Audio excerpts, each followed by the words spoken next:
स्वागत है दोस्तों अपने YouTube channel ITI technical course में। जैसा कि सबको मालूम है कि फर्स्ट ईयर और सेकेंड ईयर की अलग अलग क्लासेस चल रही हैं।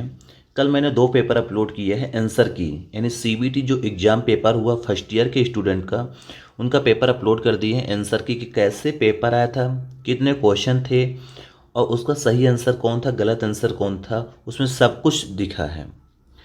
आज की ये नया है और हमारा है इलेक्ट्रिकल सेमेस्टर 1 वालों का मॉड्यूल नंबर 4 है। इसमें आपका टॉपिक का नाम रहेगा बेसिक इलेक्ट्रिकल प्रैक्टिस। इसके पहले के क्वेश्चन अपलोड कर दिए गए हैं। यदि अभी ये तक आप लोग नहीं देखे हो तो ज़रूर देखना, बहुत इंपॉर्टेंट क्वेश्चन पेपर होते हैं। आज के फर्स्ट नंबर क्वेश्चन की यदि बात करते हैं, फर्स्ट नंबर क्वेश्चन ये बोल रहा है, तांबे के परमाणु के तीसरे कक्ष में कितने इलेक्ट्रॉन होते हैं। तांबे के जो परमाणु होते हैं उसके जो तीसरे कक्ष में इलेक्ट्रॉन की संख्या होती है। ऑप्शन नंबर ए दिया है 8, ऑप्शन नंबर बी दिया है 13, ऑप्शन नंबर सी दिया 18, ऑप्शन नंबर डी दिया 29। इसका जो राइट आंसर होगा वो होगा सी नंबर। करेक्ट आंसर ये सी नंबर होगा। 18 इलेक्ट्रॉन पाए जाते हैं तांबे के अंतिम कक्षा पे। चैनल पे नए हो चैनल को सब्सक्राइब कर लेना। मिलते हैं नेक्स्ट क्वेश्चन पे। अगला क्वेश्चन दिया गया है, अर्धचालक पदार्थ कौन सा है। आपको बताना है कि इसमें सेमीकंडक्टर मटेरियल का नाम। ऑप्शन ए दिया है यूरेका, ऑप्शन बी दिया है एबोनाइट, ऑप्शन सी दिया है मैग्नीन, ऑप्शन डी दिया है जर्मेनियम। अब यहाँ पे आपको मालूम होना चाहिए कि जो सेमीकंडक्टर मटेरियल यानी अर्धचालक पदार्थ होता है वो होता है germanium. Right answer is D number होगा करेक्ट।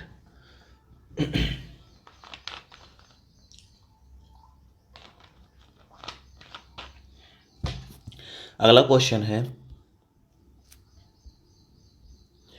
नियॉन ध्रुवता संकेतक का AC आपूर्ति जांचते समय संकेत क्या होता है।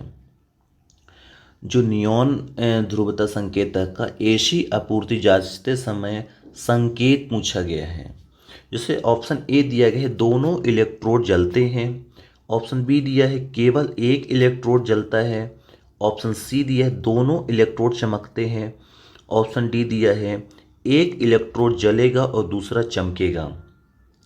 इसका जो करेक्ट आंसर होगा होगा दोनों इलेक्ट्रोड जलते हैं।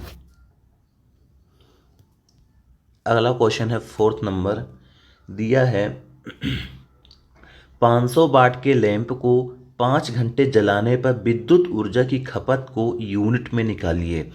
यदि यहाँ पे आपके 500 वाट का एक लैंप है और 5 घंटा डेली जला रहे हो तो आप अपने घर की यूनिट बताओ कितनी बिजली खपत होती है।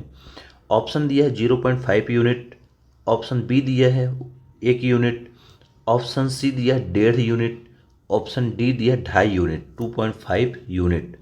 इसका जो राइट आंसर होगा वो होगा डी नंबर 2.5 यूनिट।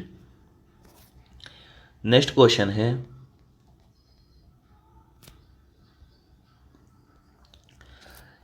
1000 वाट 250 वोल्ट से रेटेड बल्ब के गर्म प्रतिरोध का मान क्या है।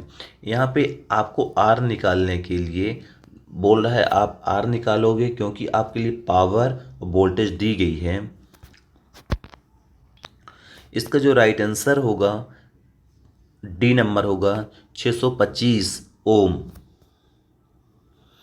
अगला क्वेश्चन है, कौन सा नियम कहता है कि बंद विद्युत परिपथ में लगाया गया वोल्टेज वोल्टेज पात के योग के बराबर होता है।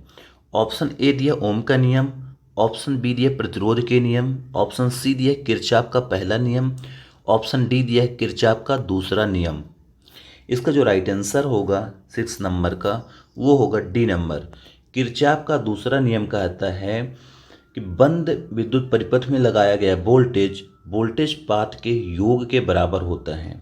ये बोलता है किरचॉफ का दूसरा नियम। राइट आंसर इसका डी नंबर करेक्ट होगा। अगला क्वेश्चन है, 200 वाट 240 वोल्ट के दो लैंप को 240 वोल्ट आपूर्ति से श्रेणी में जुड़े हुए हैं, तो कुल पावर एक ज्ञात कीजिए। आपको यहाँ पे टोटल पावर की गणना करना है। क्यों? क्योंकि यहाँ पे 200 वाट 240 वोल्ट दिए गए हैं और सीरीज पे जुड़े हुए हैं। टोटल पावर आपको बता देना है। इसका जो ऑप्शन ए दिया 50 वाट, ऑप्शन बी दिया 100 वाट, ऑप्शन सी दिया 200 वाट, ऑप्शन डी दिया 400 वाट। इसका जो राइट आंसर होगा वो होगा बी नंबर 100 वाट। करेक्ट आंसर ये बी नंबर होगा 100 वाट। अगला दिया गया है, यदि तीन प्रतिरोध R1, R2, R3, R1, R2, R3 parallel परिपथ में जुड़े हों तो कुल प्रतिरोध एक जांच कीजिए। आपको टोटल रेजिस्टेंस बताना है। टोटल रेजिस्टेंस बताने के लिए इसका जो फार्मूला होता है वो है टोटल रेजिस्टेंस बराबर, इस वाले फार्मूले से आप निकाल सकते हो। राइट आंसर इसका डी नंबर करेक्ट हो जाएगा। अगला है, ओम मीटर का पाठ्यांक यानी रीडिंग खुले हुए R2 प्रतिरोध पर क्या होगा। यदि यहाँ पे R2 प्रतिरोध दिया गया है और R1 है R2 प्रतिरोध, खुले हुए परिपथ में प्रतिरोध की वैल्यू कितनी होगी। जैसे ऑप्शन दिया गया है शून्य पाठ्यांक पर संकेत, ऑप्शन बी दिया है अनंत पाठ्यांक पर संकेत, ऑप्शन सी दिया परिपथ का टोटल प्रतिरोध मान, ऑप्शन डी दिया है R1 और R3 प्रतिरोध के योग का मान। इसका जो राइट आंसर होगा वो होगा बी नंबर राइट, अनंत पाठ्यांक पर संकेत देगा। नेक्स्ट जैसे दिया गया है,